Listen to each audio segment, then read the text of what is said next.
Bonjour à tous et bienvenue dans le FC Stream Team. Comme la semaine dernière, Arturo Merle est avec moi. Comment ça va, Arthur? Ça va très bien. Salut Martin, salut à tout le monde. Est-ce qu'on plante le décor tout de suite? On va planter le décor. Donc là, on vous parle les yeux dans les yeux. Regardez, je vais m'approcher. Là, c'est vraiment les yeux dans les yeux. Vous voyez? Là, c'est vraiment... Là, on est là. OK? On est là. OK? On se regarde. Juste au-dessus de vous, on nous a mis les Jeux Olympiques parce qu'on adore ça. Et il y a les quarts finales du ski cross. Ouais. Donc, de temps en temps, vous allez voir notre regard s'élever un peu parce qu'on enregistre en même temps que les JO. Possiblement, on arrête de parler aussi, on regarde les Françaises et c'est possible, et vous le vivez on à vous travers fera nos yeux. Voilà. Sachant que l'émission n'est pas en direct, on vous fera des points, sachant que vous serez au courant du résultat pendant que vous regarderez l'émission, donc ça n'aura aucun intérêt, aucun sens. Et on vous rappelle que quand même les JO sont aussi sur Eurosport Bien sûr. et sur HBO. C'est chez nous et c'est quand même le plus grand événement de sport de l'histoire, j'ai envie de dire, tout simplement, de l'histoire. Ouais, bah oui. Ouais, voilà. Ça doit être ça. Et le ski cross, là, il y a l'histoire qui va s'écrire sous nos yeux avec 4 Françaises en quart finale. Là, il y a du bleu, blanc, rouge de partout. 4 C'est Françaises en quart exceptionnel. finale. Ouais. Voilà. On va quand même parler un petit peu de football et pas que de ski cross dans cette émission. Je t'attends quand même sur la carrière de Jade Grillet-Aubert. Hein, j'espère que tu as Ce sera plutôt en fin d'émission. Plutôt en fin d'émission, l'analyse, l'expertise. Tu skis toi un peu, Arthur? Très mal. Très mal? Très peu, très mal. Ouais. C'est quoi ta station? Pour autant, je prends beaucoup de plaisir. Tu skis où toi plutôt? Les arcs. Les arcs, classique. Voilà. Un grand domaine. Sans prétention, voilà. Mais ça fait très longtemps que je suis pas allé au ski. J'ai pas un profil très sport de glisse en fait. Ouais. Ni roller, enfin c'est pas un sport de glisse, alors là, je suis en train de tout mélanger. Mais là où je m'inquiète, c'est pas de sport de glisse, donc pas de roller, pas de ski, pas tout ça. Je t'ai vu au foot. Pas de foot, paddle. Tu m'as vu au paddle. Pas de paddle. Tu m'as vu au paddle. Non, c'est quoi ton sport? C'est malhonnête. C'est quoi? C'est très malhonnête. C'est quoi ton sport? C'est quoi ton sport, Arthur? Là, c'est très malhonnête. Non, mais ton sport, c'est quoi? À part soulever des. C'est quoi ton sport? C'est tout. Moi, tu sais, c'est. Donc c'est rien. Okay. Aujourd'hui, la mode, c'est quand même les sportifs très polyvalents. Ouais. Un peu de cardio, un peu de renforcement, un peu de voilà.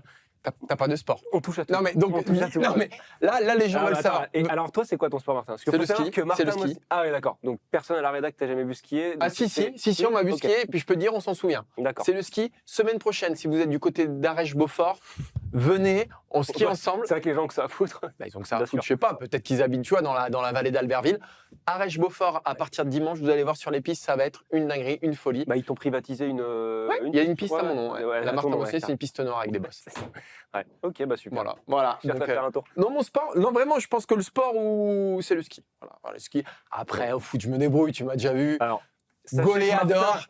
Martin. Goléador. Le joueur que je connais qui se surcote le plus de tous les gens que je connais au football, faut le savoir quand même. Goléador et au paddle. Bon, très bon bouquin qui sort dans quelques mois. Mais fais ta promo. Non mais je prends en otage l'émission. Donc Martin vous parlait de ski cross et de son livre de paddle. Ça voilà. Exactement. Ceux qui aiment le foot, revenez peut-être plus tard. Voilà, peut-être plus tard. Football. De quoi on va parler aujourd'hui, mon cher Arthur Merle? On va commencer par Ousmane Dembélé, sorti blessé avant la demi-heure de jeu contre Monaco en Ligue des Champions. Est-il tout simplement en train, de par sa gestion de son état physique, de mettre en danger sa participation à la Coupe du Monde? On va se poser cette question. Vous savez qu'Habib Beye est le nouvel entraîneur de l'OM depuis combien? 48 heures, un peu moins de 48 heures quand on enregistre cette émission. Il va jouer dès ce soir, dès vendredi soir, contre qui l'OM? À Brest. Bien joué. À Brest. Et donc, on va se demander quel sera l'OM d'Habib Beye, quels sont les leviers qu'il peut actionner. Alors, au-delà du match face à Brest, parce que là, il a eu 24 heures pour préparer le truc. Un peu juste. C'est un tout petit peu juste. Donc, on va se demander, voilà, ce qu'il peut faire Habib Beye du côté de l'OM. Et puis ensuite, un sujet un peu plus sérieux, le sujet Vinicius et tout ce qui en a découlé, notamment les déclarations complètement lunaires de José Mourinho. On va tout simplement expliquer que c'est tout l'inverse de ce qu'il faut faire dans ce cas-là et développer un petit peu à ce sujet. Voilà. On se demandera peut-être ce qu'il faut faire dans ces cas-là, quelle réaction on peut avoir, tous, chacun de notre côté. Et en tout cas, ce qui est sûr, c'est que c'est pas celle qu'a eu José Mourinho. Non, certainement pas. On est d'accord. On démarre avec Dembélé, Arthur. Ouais. Dembélé qui s'est blessé, encore une fois, face à Monaco en Ligue des Champions. Le problème, c'est qu'il se blesse, mais c'est que c'est un peu toujours pareil avec Dembélé. Ouais. Il faut se souvenir avec l'équipe de France face à l'Ukraine, il était incertain, il rentre en jeu, il se blesse. Face au Bayern Munich en Ligue des Champions, il était incertain, il rentre en jeu. Non, il démarre, c'est ça le pire. Il se blesse au bout d'une demi-heure. Et là, face à Monaco, pareil, il était incertain, il démarre, 30 minutes, il se blesse. Est-ce que, le PSG gère mal Dembélé et est-ce que, il ne met pas en danger sa saison? Sur la gestion, il y a quelque chose qui me saute aux yeux, c'est que la gestion d'Ousmane Dembélé, elle est différente de celle de la saison dernière. Si on revient un petit peu en arrière, souvenez-vous, il y a ce match très très important contre Manchester City à jouer. Je crois qu'il a un virus quelques jours plus tôt, ça fait 2 matchs qu'il ne joue pas. Ce match-là, il le commence sur le banc alors que Paris joue sa survie en Ligue des Champions. Arsenal, il sort blessé après la demi-finale aller contre les Gunners. Match retour, besoin de lui, pourtant il commence sur le banc, il fait une bonne entrée derrière, mais il commence sur le banc. Voilà, il y avait une gestion beaucoup plus prudente de Dembélé. Cette saison, on a l'impression que le joueur a un peu plus pris la main dans ses décisions par rapport à Luis Enrique. Quand on lit nos confrères de l'équipe, on se rend compte que c'est Dembélé qui a poussé et contre le Bayern Munich et contre Monaco pour jouer alors qu'il était incertain. Et ça, c'est un problème. À chaque fois, ça se passe très mal. Ouais. Et effectivement, c'est un problème parce qu'on sent qu'il y a un joueur qui a envie de rattraper le temps qu'il a perdu cette saison jusqu'ici, sa saison d'après Ballon d'Or. Sauf que ça ne se passe pas comme il le veut. Et on sent que Luis Enrique a peut-être effectivement un petit peu moins la main et qu'il faudrait peut-être resserrer un peu la vis. Moi, je pense que cette gestion est effectivement problématique et qu'à force de répéter les pépins musculaires, le mois de juin-juillet, il va très vite arriver, ça peut créer des soucis. Non, et puis il y a un staff médical qui sert à quelque chose à un moment. Je rappelle juste la communication du Paris Saint-Germain après la blessure de Dembélé avec l'équipe de France. On se souvient qu'il avait été sélectionné en équipe de France alors qu'il avait une alerte avec le Paris Saint-Germain, que le PSG avait assez mal pris le fait qu'il soit sélectionné et encore plus mal pris le fait qu'il ait joué.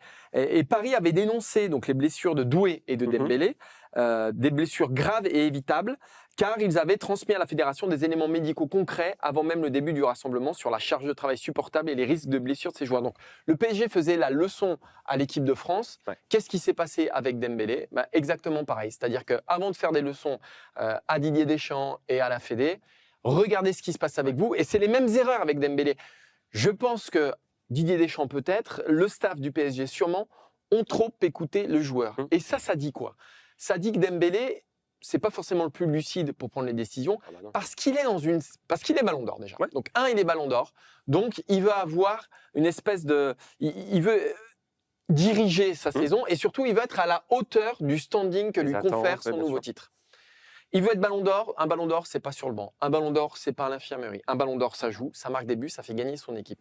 Et il s'est mis une espèce de pression sur les épaules. Ouais. En plus, il a mal démarré, donc il court derrière sa saison de Dembélé. Depuis le début, il court. Il y a ce côté revanchard aussi. Ouais, on voit. On l'a vu dans ses propos après Marseille. Après Marseille. On l'a vu, on voit qu'il avait des comptes à régler. Ouais. Et donc, il court après sa forme, il court après sa saison. Et c'est ce qui explique qu'il a autant de pépins, parce qu'il ne prend pas le temps d'être à 100%. Et moi, ce qui me pose problème, c'est que le plus gros rendez-vous, c'est pas ce qui se passe jusqu'au mois de mai ou jusqu'au mois de juin. Là, on attend vraiment Dembélé. C'est à la Coupe du Monde et qui l'influe enfin sur cette équipe de France. Et à force de prendre du retard, on peut se demander quel Dembélé on va avoir aux États-Unis. Après, évidemment, moi, je me mets à sa place. Avant de penser à la Coupe du Monde, j'ai envie de penser à conserver mon titre aussi en Ligue des Champions. Oui. Et des gros rendez-vous en Ligue des Champions, il y en a qui vont arriver. Le problème, c'est que là, il y a 2 matchs sur 9 dans la saison du PSG en Ligue des Champions qu'il a disputé en intégralité. C'est beaucoup trop peu. Il n'a pas été bon. Hein. C'était le Sporting et Newcastle, si je ne dis pas de bêtises. J'ai plus le 2e en tête. Ouais. Mais en tout cas, oui, il ne s'est pas mis en évidence. Ou l'Athletic Bilbao.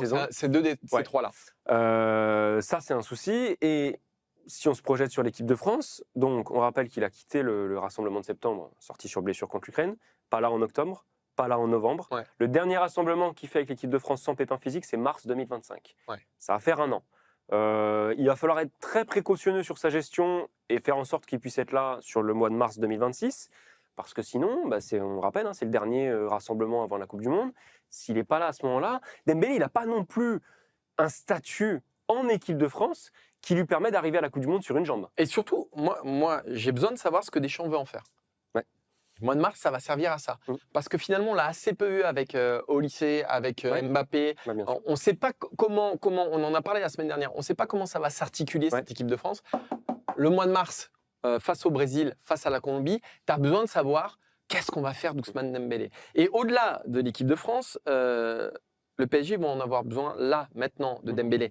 Et je pense que jusqu'ici, il était assez dispensable parce que tu pouvais te qualifier sans lui, tu pouvais jouer en Ligue 1 sans lui. Là, on sent que l'étau se resserre quand même. Là, l'étau se resserre et tu as besoin de Dembélé. Et quand tu vois le match qu'il fait la semaine dernière face à l'Olympique, c'est pas il y a 6 mois, il était revenu au top de sa forme. Effectivement, il y avait de l'ego, il y avait, on voyait dans son regard même. Il avait le regard noir pendant tout le match. c'est ce Dembélé-là qu'on veut. Donc, donnons-nous les chances de l'avoir le mieux possible, dans la meilleure santé possible. L'équipe de France en a besoin, le PSG en a besoin. Donc, laissons-le souffler. Il n'y avait pas besoin de le faire démarrer face à Monaco, même si lui le voulait, même si lui le désirait, même si voilà, c'était son vœu le plus cher. Tous les joueurs veulent jouer tous les matchs. À un moment, il faut prendre des décisions et c'était au PSG de les prendre, au staff médical de les prendre. Alors, juste pour finir, si peut-être on force un peu à Paris, c'est que le bilan sans lui n'est pas extraordinaire. Il a manqué 11 matchs cette saison. Alors, il y a 7 victoires, mais il y a une défaite, 3 matchs nuls. Ça fait à peine plus de 60% de victoires. Pour le PSG, c'est pas si énorme que ça. Donc, on peut aussi comprendre pourquoi il y a une certaine urgence à vouloir le remettre sur la pelouse, et encore plus maintenant. Mais si on prend sa saison, c'est une saison d'à-coup, Dembélé. Lille, très bien. Marseille, très bien. Ligue des Champions, il n'y a rien depuis le début de saison. Il y a un but et une passe décisive. Voilà. Et je pense que ça le pousse à hausser les curseurs, alors qu'il n'est peut-être pas prêt pour le moment. Ouais, je pense que Tu voulais qu'on fasse la transition ? Non, mais effectivement, juste pour terminer, il y a les huitièmes de finale de Ligue des Champions, ils arrivent les 10 et 11 mars. Je pense que d'ici là, donc il y a les huitièmes à ce moment-là, il y aura le rassemblement de l'équipe de France après. Il va vraiment falloir être très prudent, prendre le temps. Les 2-3 matchs qui arrivent pour le PSG, c'est abordable. Alors, il y a ce barrage retour contre Monaco qu'il ne faudra pas prendre par-dessus la jambe, mais je pense qu'il va vraiment falloir être précautionneux là, sur les semaines qui arrivent pour être au top en mars. Aïe, aïe, aïe, aïe. Ouh, la Française éliminée. La Française éliminée en ski cross, c'est terrible. On en perd une. C'est Anouk qu'on perd. Il y en a une qui est passée dans le premier quart de finale et là, on perd la deuxième. C'est terrible. On vous l'a dit, hein, on a le ski cross en même temps dans le studio. Donc voilà, c'est fou de ski cross, ce Stream Team. Ça ne sera pas 2 fois, je pense. Il n'y a pas 2 fois où on parlera du. Voilà, ça particulier. Est-ce que tu as quand même le cœur à passer au sujet Habib Beye ou là, ça tu veux prendre une minute pour souffler un petit peu? On peut te laisser le temps, Martin. Ça m'a mis un petit coup derrière la tête. Ça m'a mis un petit coup derrière la tête. Moi, je voyais Anouk championne olympique, je l'avais annoncé. Ouais, là, on voit le replay, il y a beaucoup de déceptions, il y a un départ. Il y a un mauvais starter, il y a un mauvais starter. Mais ça, c'est pas la meilleure au niveau du starter. Déjà en 8e, c'était pas ça. Donc, tristesse. Très en retard tout de suite à la première bosse. Ouais, mais après, elle s'est mise dans les skis, mais ça n'a pas suffi. Deuxième sujet, Arthur. Habib Beye, je ne sais pas s'il est bon en ski cross, en tout cas, il a un club à relancer, c'est l'Olympique de Marseille. Habib Beye, officiellement nommé ces dernières heures sur le banc phocéen pour succéder à Roberto De Zerbi. Premier match à Brest vendredi soir, mais c'est surtout ce qui va se passer ensuite qui va nous intéresser. Tu le disais, il y a très peu de temps pour préparer ce match en Bretagne. Ensuite, il y a une semaine donc à Marbella avant le choc contre l'OL. Qu'est-ce que tu attends de cet OM d'Habib Beye ? Qu'est-ce que tu imagines comme visage pour l'OM d'Habib Beye, Martin ? Déjà, je rappelle juste, on oublie que l'OM, c'est le 2e plus gros effectif de France. Et d'assez loin. Et de très très loin même. C'est-à-dire qu'il y a Marseille est la seule formation après le PSG, je pense, à pouvoir aligner 2 équipes en Ligue 1 qui pourraient faire top 10 les deux, voire même top 5 peut-être. Voilà. Donc, ce que j'attends d'Habib Beye, déjà, c'est de donner la pleine mesure de cet effectif-là. Et c'est de relancer. Alors moi, je détermine environ 5 gars. Roulis, Pavard, Balerdi. 4 gars. Et Aubameyang. Voilà. Moi, j'ajouterais Vermeuren. Vermeuren. C'est peut-être un cran en dessous, mais j'aimerais beaucoup le revoir. Vermeuren, j'allais dire Vermeuren, mais Vermeuren, on l'a vu de façon tellement sporadique depuis le début de saison. Mais c'est vrai que Vermeuren, à un moment, a été essentiel. Il a quand même pas une mi-temps en cumulé en 2026. On a quand même vu des belles prestations en Ligue des Champions. Il n'a même pas une mi-temps en 2026. Et je ne comprends pas pourquoi ces mecs-là n'ont pas eu une continuité, n'ont pas été toujours dans le 11. Parce que pour moi, alors Aubameyang, il y a Gouiri, il y a Greenwood, mais malgré tout, je pense qu'avec ces mecs-là, l'OM est plus fort. Donc je l'attends déjà remettre les têtes, remettre le moral de tout le monde au plus haut. Et j'attends aussi.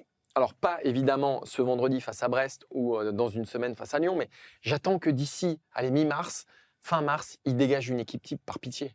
On est 11 gars. Il y a eu la fameuse stat des 30 et quelques compos de suite différentes. J'attends qu'il apporte de la stabilité. J'attends qu'il mette des mecs en confiance. Et j'attends que il y a une forme d'apaisement dans cet Olympique de Marseille, à travers l'effectif, à travers le 11 qui va se dégager. Alors, ça peut être effectivement une charnière Pavard à Guerd Medina, s'il joue à 3. Parce que Balerdi, pour moi, quand même, j'ai toujours eu du mal avec l'Argentin. Mais là, ces derniers matchs, c'est catastrophique. Donc, voilà, j'attends qu'il dégage quelque chose de plus simple, de plus stable et que ça réussisse comme ça. Ouais, il va y avoir une question à régler assez rapidement, c'est celle du capitaine. Ouais. Alors Balerdi est absent, c'est lui l'actuel capitaine. Il est absent à Brest, donc il faut prendre une première décision. Ce qui va nous intéresser, c'est si la décision qui sera prise vendredi sera reconduite ensuite. Et évidemment, qui va se retrouver avec le brassard autour du bras. Moi, je fais un peu par élimination. Je pense que Balerdi, dans l'état actuel des choses, n'a pas les épaules, n'a pas le moral ou le mental pour être le capitaine de l'OM, ni la crédibilité en fait pour être le capitaine. Puis ça lui engage, il est trop émotif, ça l'engage trop. C'est pas une bonne idée. Donc si on enlève Balerdi, je procède par élimination. Qui sont les cadres? Højbjerg, Kondogbia, Aguerd, Aubameyang, Rouli. Dans ces joueurs-là, il y a un seul joueur qui, est indiscutable sportivement, ne se blesse pas souvent, c'est Højbjerg. Tous les autres sont soit discuter sportivement. Rouli, on parle même de Delange à sa place. Aubameyang, aujourd'hui, il est derrière Guiri. Kondogbia, il se pète un match sur 2. Aguerd, c'est pareil, le physique était un peu fragile. Donc Højbjerg, pour moi, ce sera le capitaine sous Habib Beye. Je mets Aguerd. Mon petit pari. Parce que, en fait, pourquoi? Parce que parmi tous les mecs, et je suis d'accord avec la liste que tu as dressée, il y a l'expérience, les autres aussi, il a le calme. Il est un peu plus calme que les autres. Højbjerg, c'est pas possible. Il fait crâler pendant tout le match. Voilà. Et parmi tous ces mecs-là, c'est celui que je trouve aussi, quand il joue, le plus constant. Oui, il a eu des trous. Peut avoir quelques trous aussi. Il a eu des trous à Aguerd, il a eu des trous, mais c'est peut-être celui que je vois le plus constant depuis le début de saison. Après, Højbjerg, sa place dans le 11, pour moi, elle est indiscutable, effectivement. Mais je mettrais Aguerd quand même. Et puis, j'aime bien les défenseurs centraux à capitaine. Et je voulais revenir aussi, tu parlais des joueurs à relancer. Il y a un joueur à lancer. Je suis très curieux de voir quelle place Habib Beye va lui donner. C'est quand même la recrue Ethan Nwaneri. Autant Timber, lui, il s'est déjà fait sa place au milieu. Ça va être un titulaire jusqu'en fin de saison. Ça fait quasiment pas de doute. Mais Nwaneri, il a vraiment, je pense, les capacités d'être un facteur X pour l'OM sur la seconde partie de saison. Donc je suis très curieux de voir comment Beye va l'utiliser, où il va l'utiliser. Ce qui m'amène à ma deuxième question principale, tu avais commencé à l'évoquer, celle du système. On rappelle que le système préférentiel d'Habib Beye, c'est le 3-5-2. C'est celui qu'il utilisait à Rennes, c'est celui qu'il utilisait au Red Star aussi. Il arrive dans les chaussons de Zerbi, en fait. Ouais, c'était plus, vraiment, on va faire des petites distinctions, c'était plus le 3-4-3, on va dire, des Zerbi avec un attaquant et 2 joueurs en soutien. Là, Beye, c'est vraiment 3 axiaux, 3 défenseurs centraux, 3 vrais milieux de terrain, 2 pistons sur les côtés et 2 vrais attaquants qui, à Rennes, étaient plutôt Le Paul et Mbolo. Là, dans cette configuration, j'imagine plutôt Guiri avec Greenwood ou Guiri Aubameyang, bref, à 3, faire ces 2 postes-là. Est-ce que Nwaneri peut être intégré au milieu ou pas? Bon, ça, c'est un détail, mais effectivement, j'ai l'impression quand même que l'effectif de l'OM est plus aujourd'hui construit pour le système de Beye que pour revenir à 4, ne serait-ce que pour une question, celle des défenseurs latéraux. Des pistons, il y a combien de vrais défenseurs latéraux dans l'effectif aujourd'hui de l'OM? Wea, qui est quand même un profil plus offensif de piston. Sinon, c'est Emerson. Medina, il peut dépanner à gauche, mais c'est plus un défenseur central de formation. Pavard, il peut dépanner, mais c'est plus un défenseur central de formation. Et derrière, vous avez Murillo qui a quitté le club, Ulysse Garcia qui a quitté le club. Il n'y a quasiment plus de latéraux dans cet effectif. Donc, effectivement, ça me semblerait plutôt cohérent de retrouver un système à 3 et ça ne mettrait pas les joueurs dans l'inconfort, je pense. Mais c'est peut-être aussi pour ça que Benassia, alors au-delà de l'expérience qu'ils peuvent avoir en commun à l'OM, s'est penché sur Beye parce qu'il est de Zerbi compatible, en tout cas dans le système tel que tu veux le mettre en place, parce que l'effectif, il était taillé pour de Zerbi.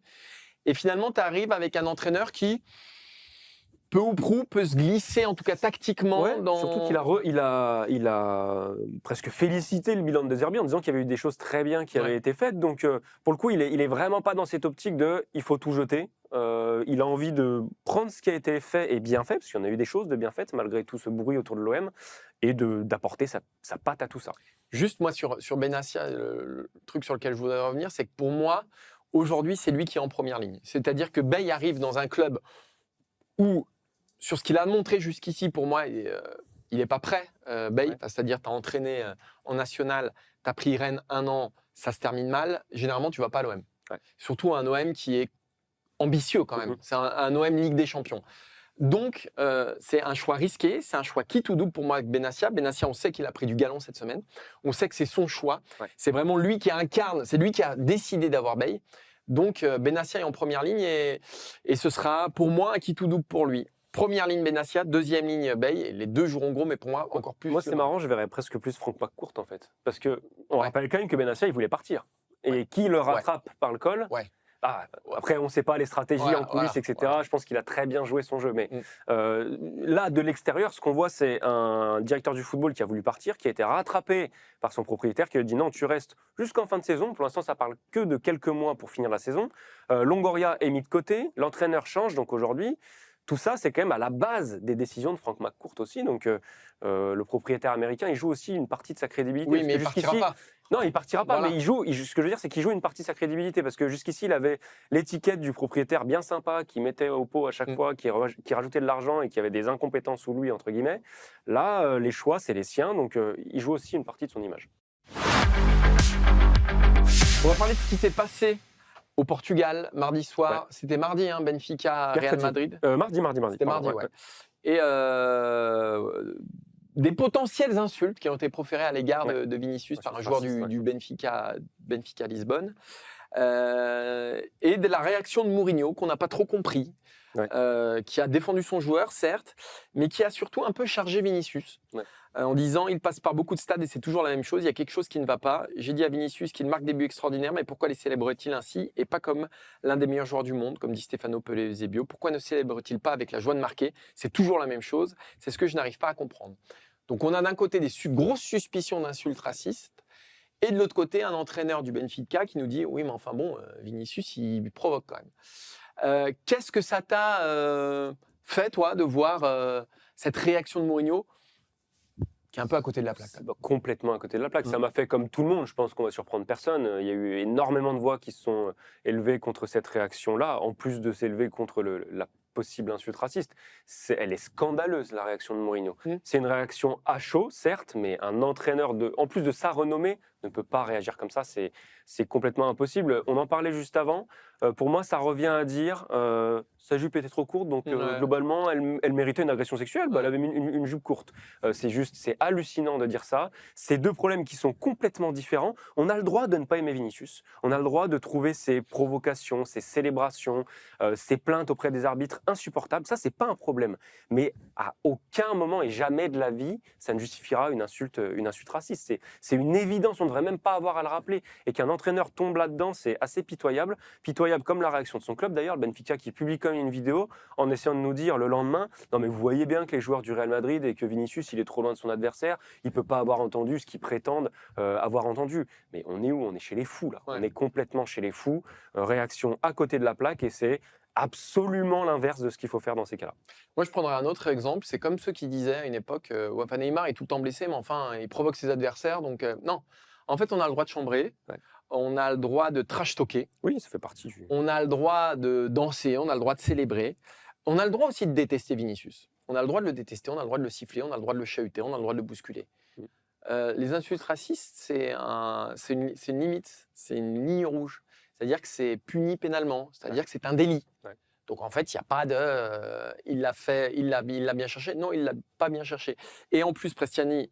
si toutefois il l'a insulté, donc ce qui reste quand même, il y a une enquête en cours. Présomption d'innocence. Voilà, mais si toutefois il l'a insulté, il l'insulte pas, il lui dit pas, il s'attaque pas dans ses insultes au fait qu'il ait provoqué tout ça. Non, il s'attaque à sa couleur de peau. Donc c'est deux choses qui n'ont absolument rien à voir. Donc Mourinho là m'a franchement déçu. Moi après, je voulais revenir sur ce qui s'est passé. Donc on a le protocole antiracisme qui a été appliqué par François Le Texier, l'arbitre de la rencontre. Le match s'est arrêté 8 minutes, puis il est reparti. Moi, ce que j'aimerais dans ces cas-là, j'aimerais deux choses. J'aimerais qu'à un moment, les joueurs disent on arrête le match. Et je ne parle pas de Vinicius, du Real, je parle des joueurs. Je parle de tous les joueurs. Qu'est-ce qui s'est passé Souvenez-vous de PSG Başakşehir. C'était il y a 6 ans, Arthur, et on s'en souvient. Il y a 6 ans. Pourquoi on s'en souvient? Parce que ça avait fait un foin pas possible. Les joueurs du club turc et les joueurs du PSG s'étaient arrêtés tous les deux. Mais pourquoi ils s'étaient arrêtés? Parce que le coupable, entre guillemets, c'était le 4e arbitre. Donc, c'était quelqu'un de neutre. Donc, les deux joueurs, les deux équipes s'étaient rassemblées. Là, le problème, moi, là où j'en veux aux joueurs du Benfica. À un moment, la cause, elle va au-delà du simple match. Elle va au-delà du fait que ça soit ton coéquipier. C'est juste, on dit, stop, t'as fait une connerie, t'as déconné, on arrête. On arrête. Mourinho, dans ce cas-là, il n'a absolument pas à défendre son joueur. Il n'a absolument pas à défendre l'institution. Ça va au-delà. Et moi, j'aimerais que, dans ces moments-là, les deux équipes se disent « Ok, Ok, là on a franchi une ligne rouge, on arrête. Je rappelle que ce sont des propos qui sont punis pénalement. Enfin, il lui a pas dit va te faire foutre, il lui a pas mis un. Non, là c'est puni pénalement. Donc stop, on arrête le match à la façon de Başakşehir. Mais c'est plus facile quand c'est un arbitre que quand c'est un coéquipier. Moi, c'est plus au joueur du Real que j'en veux, avec des très très gros guillemets. Hein. Parce que à la limite, il n'y a aucun joueur de Benfica, je pense, qui n'était en mesure d'avoir vraiment entendu ce qu'il disait. Donc, arrêter le match alors qu'ils ne savent pas et que ça concerne un de leurs coéquipiers, ça me paraît compliqué. Par contre, quand Arbeloa dit à la fin de la rencontre, si Vinicius avait voulu quitter le terrain, on l'aurait soutenu. Non, c'est Mbappé a entendu, Vinicius a entendu. Camavinga a dû entendre aussi. Oui, Mbappé que j'ai trouvé excellent dans son intervention d'après-match. À ce moment-là, lui, il peut aussi dire, les gars, on quitte le terrain et on arrête cette mascarade. Je pense que c'est plus là qu'il y a une marge de manœuvre. Il y a aussi une marge de manœuvre dans les sanctions. Parce qu'aujourd'hui, on rappelle que le règlement, en cas d'insulte avérée, c'est marqué, prévoit au moins de 10 matchs de suspension. C'est pas assez. Moi, je suis complètement d'accord avec Mbappé qui dit ce joueur-là, alors si c'est avéré, il est interdit de disputer avec des champions. Tu l'as très bien rappelé, on parle d'un délit qui, dans le civil, entraîne jusqu'à 1 an de prison et 45 000 € d'amende. Et ça, c'est un autre point. Pourquoi il n'y a jamais des plaintes qui sont déposées dans ces cas-là aussi ? Parce qu'en fait, on voit bien que la justice sportive ne tape pas assez fort. Dans le civil, là, si le petit Prestiani il se prend 1 an de prison et 45 000 € d'amende, je pense que ça va le faire réfléchir autrement. Donc, je pense qu'il y a quand même une grosse marge de manœuvre. Alors, on a vu Michael Sylvestre, qui fait partie d'une commission de la FIFA qui lutte notamment contre qui s'occupe des questions de racisme, etc., qui a dit qu'ils étaient en train de réfléchir à des sanctions pour les joueurs qui se cachent la bouche avec leur maillot. Alors, je sais que tu n'es pas d'accord, moi je suis assez d'accord avec toi. Moi je suis pas d'accord parce qu'en fait, si les joueurs savent qu'ils sont suspendus en faisant ça, qu'est-ce qu'ils vont faire ? Ils vont faire ça. Et en fait, tout le monde, ça le fait. Tout le monde met sa main devant la bouche aujourd'hui pour parler même tactique, pour parler combinaison sur coup franc. Les coachs font ça. Pour moi, c'est pas possible et ça changera absolument rien. Oui, mais rien. quand un mec met sa bouche sous son pull, c'est que tu sais qu'il dit une saloperie.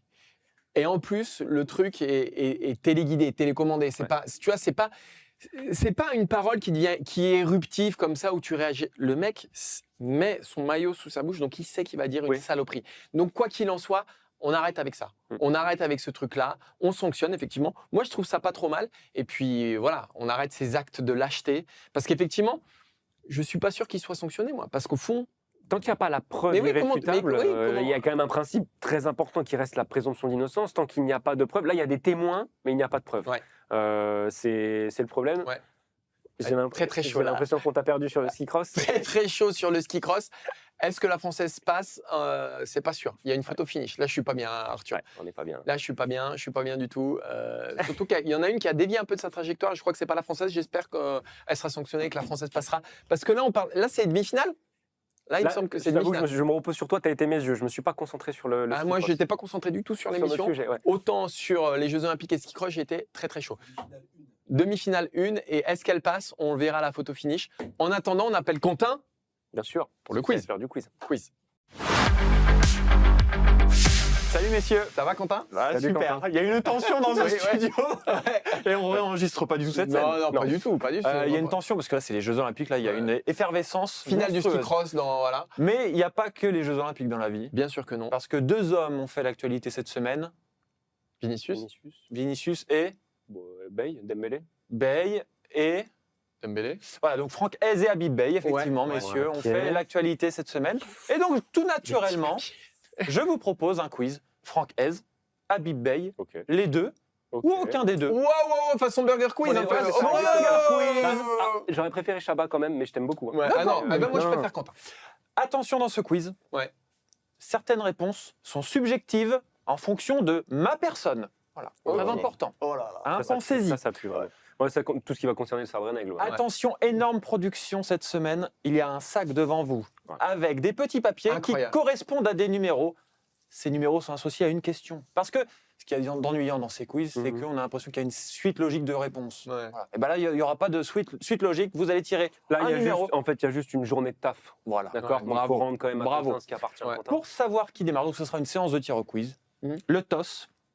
Donnez-moi un entraîneur qui a dirigé Rennes, Courbis et Marseille. Roland Courbis, t'as pas eu le temps t'as même pas eu le temps de réfléchir. On peut laisser les questions. Non mais à un moment, il y a le boss et puis il y a l'autre. Et il y en avait un autre. Bey. Jorge Sampaoli. Bien sûr. Ah oui, c'est vrai. Sampaoli. Qui a laissé des grands souvenirs dans les deux clubs. Alors attention, tirage au sort Coupe de France là. Martin, tu mélanges bien et tu nous montres le numéro de la question. C'est incroyable. Ouais. Ah, putain. Il y a une tension là. La question. Bonheur. 13. Question numéro 13. Donc là, je réponds Bay, Ez ou les deux. Ou aucun des deux. Ou aucun des deux. C'est pas rapidité. Voilà, c'est que toi là. Ok. Question numéro 13. Mon deuxième prénom Oh bah non. est Frédéric. Non mais là. Donc là, c'est au petit bonheur la chance, on est d'accord? Bah, soit tu connais le football, soit tu connais pas le football. Je vais dire. J'en ai aucune idée. Je vais dire Ez. C'était Habib Bey, qui ça s'appelle va être- Habib Frédéric Bey. j'aurais Le dit pareil. deuxième prénom de Franck Hez est Armel. C'est sympathique, Armel. Ouais. Eh bien, 0-0. Si je perds toujours. là-dessus. Ah bah après c'est tout le principe de la mise en scène. Ouais. J'y vais, Arthur. peux y Allez, aller vas-y, Gaël fais-toi plaisir. Alors, le 15. Comme par hasard. Ah, question numéro 15. J'ai battu Thierry Henry en tant que joueur.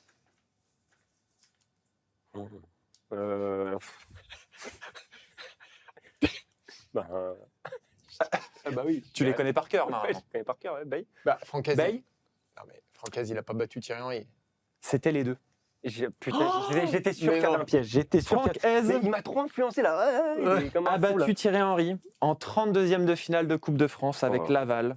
C'est un carnage ton Ouais, quiz. non, mais C'est un là- carnage ton quiz. Quand, J'espère que les quand prochaines il était questions à Monaco, sont- du coup, Henry. Quand Henry était à Monaco, Ah ouais. c'était en 1997. Et Habib Bey C'est incroyable ça. a battu Thierry Henry Coupe d'Europe. le 31 mai 2002 lors du match d'ouverture de la Coupe du Monde avec le Sénégal bah oui, bien sûr. contre la Ouais, France. Putain, Ok. et là, c'est un quiz de professionnel. Attention, il y a du Et nous, on travail. n'est pas au niveau. c'est plus Numéro que- 10. Ouais, 0-0. Alors attention, numéro 10, question numéro 10. Alors, quel était le poids du bébé Martin? Le nourrisson pesait un... Voici vas-y. ta question. Vas-y. Je suis médaillé olympique. Waouh. C'est très très très dur. Ah ouais, c'est Oui, très c'est très très extrêmement dur. Ça va finir à 1-0, je pense. Voire Aucun à des 0. deux. Il y a déjà eu un Aucun des 0-0 deux. Aucun des deux. Aucun des deux est une Ouais. très bonne Ouais, réponse. aucun des deux. 1-0 pour Martin. Très bonne réponse. À un moment, Là, ça commence à me tendre. Numéro 2. sur un podium olympique, on l'aurait su quand même. Question numéro 2. Je suis sous contrat jusqu'au 30 juin 2027. On est donc. On est en janvier. Bah, c'est. Non, Ez, il a signé plus longtemps, c'est Bay.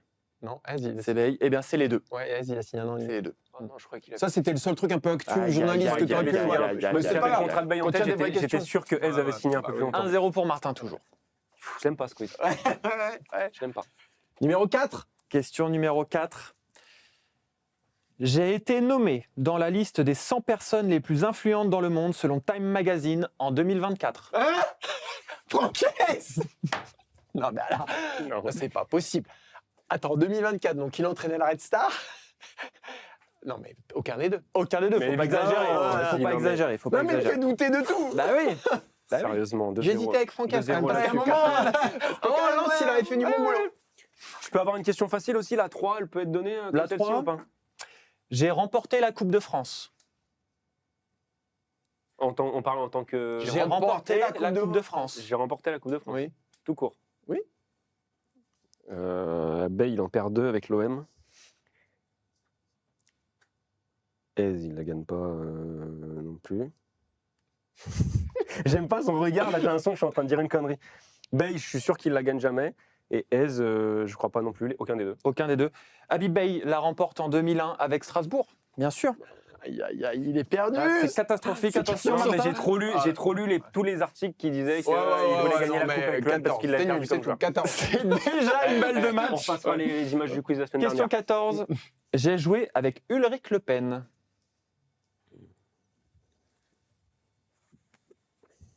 Ulrich Le Pen, Strasbourg. Strasbourg, Bay. Et Ulrich Le Pen, Laval. C'est breton, machin. Je vais dire les deux. Les deux Mm. Seul Habib Bey a joué Ah, avec seul Habib Ulrich Bey. Le Pen. C'était lors de la saison 2002-2003. Avec Strasbourg. Et Francaise et Ulrich Le Pen n'ont fait que se croiser, Ah ouais. finalement. Ah ouais, ok. C'est toujours dans le match, Arthur. Numéro 12. Question numéro 12. Qui est plus là? Non, non, mais mais moi, j'ai non, mais abandonné c'est déjà. pas Arthur, Je ça. suis pas bien là. Allez, Arthur. Allez, je suis pas mauvais perdant. Question numéro 12. J'ai été nommé meilleur entraîneur de mon championnat. Ah. Aïe, aïe, aïe, aïe, aïe. Je sais pas si ça c'est possiblement arrivé à Bay en national. Aise en France, oui. Mais en fait, c'est au petit bonheur la chance. Là. Effectivement, peut-être que Bay l'a eu avec le Red Star. Il fait une saison sympa. C'est pas ton émission par contre. Je vais quand même aller que sur Aise. Que sur Aise. Ouais. C'était les deux, évidemment. C'était les deux, Bien Arthur. sûr, Francaise en Ligue 1 en 2023 et Bay en National en 2024. Parce qu'ils ne montent pas non plus avec le c'est gagné, entraîneur de la saison, et mec, il fait gagné, 7ème. c'est gagné, C'est bon, c'est gagné. Pourquoi c'est gagné? Il reste une question. Par contre, tu deviens pas violent. T'as vu le nombre de Non, par papiers contre, tu deviens pas violent. Non, mais par contre, tu deviens pas violent. Calmez-vous. Tu deviens pas Pas le violent. nombre de papiers qui restent, comme Non, ça. mais c'est la ouais, cinquième ça, tentative. ça s'appelle du tir au quiz, c'est ça, c'est comme les cinquième pénaux. tentative. Voilà, il a pas compris. Ouais, Et d'ailleurs, c'est numéro nul, 5. En fait, c'est juste pour Allez, mettre ton travail en nul, l'air. Numéro 5. Alors, question numéro 5. J'ai terminé ma carrière de joueur à Doncaster Rovers. Ah, ça, je sais. En plus. Eh ben, Bay. Habib Bey. Si j'avais eu les questions, Voilà, bah oui, mais oui, mais bien sûr, mais voilà. C'était en 2012, j'ai gagné le quiz. 102 3-0. Je peux faire une comme ça, Bien juste sûr. pour Allez, pour sauver le plaisir, numéro ça fait 16. 3-0. Question numéro 16. Alors, Ouais. j'ai marqué et gagné un match de D2 contre l'autre. Merci à toutes et à tous de nous avoir suivis. J'en sais rien. J'en sais rien. Ouais, allez, arrête ce quiz là, les deux. Les deux, c'était C'est ça c'était Habib Bey. Avec Strasbourg contre Laval en 2001, victoire 4-1. Il avait ouvert le score, Habib Bey. Victoire 4-1, là, c'est victoire combien là? Là, c'est victoire 3-0. Et la 3-0. semaine dernière, Eh, c'était- la semaine 3-0. dernière, c'était victoire combien? Qui se rappelle de Richarlison avec le maillot du FC Nantes? Non, mais voilà, il est bien gentil. Non, non. 3-0. Moi, je remballe. Bravo, 3-0. messieurs. Voilà, 3-0. Merci Quentin. Bah, merci. Merci quand Il même. fallait un petit peu connaître les carrières des deux, il Voilà, fallait c'est un ça, petit peu fallait- connaître le Fallait avoir un football. peu de chance aussi. Voilà, ouais, les bah top oui, 100 des oui, personnalités. oui, Puis oui, t'as qu'à demander aussi oui. qui c'est qui avait fait du Ouais, une le médaille deuxième d'argent prénom, ski parce cross que pour Martin. les deuxièmes prénoms, tu connaissais. Les deuxièmes prénoms, tu connaissais par contre. Bah, bien sûr, je les connaissais. Donc c'est gagné. Merci. Merci Quentin. Merci, Martin. Merci pour le boulot. Tu seras là la semaine prochaine, toi, non? Parce que on est non, tous- je suis pas là. Non, t'es pas là. Non. Donc je sais pas qui va présenter le FC Stream Team la semaine prochaine. Ce qui est sûr, Bah, c'est que ils ce sont sera peut-être pas là moi. ceux qui vont présenter le. Parce qu'on leur a Peut-être. même pas fait un petit coucou les Ah, c'est vrai stagiaires qu'il y a qui tous les étaient là. stagiaires. Et là, vous avez vu ce que c'était qu'une masterclass. Là, vous avez compris ce que Il y c'était a que des le journalisme. personnes qui sont Vous avez compris ce qu'était imbues de le leur journalisme. personne, Vous avez centrées compris. sur elles-mêmes. Vous Il y a avez juste celui qui s'intéresse un tout petit peu aux stagiaires. Vous avez Voilà. compris Non, mais après, ce que c'est pas c'était grave. que du journalisme. Et ça va les nourrir, les Il y a gosses. une très belle Là, les ambiance. gosses, ils s'en sont Ouais, pris pour. c'est là, une ils se sont claque, pris c'est une claque, en fait. C'est une claque. Merci à tous, merci Seb, merci Quentin, merci Arthur. Et rendez-vous la semaine prochaine Salut. pour une nouvelle émission. Ciao, ciao. Ciao.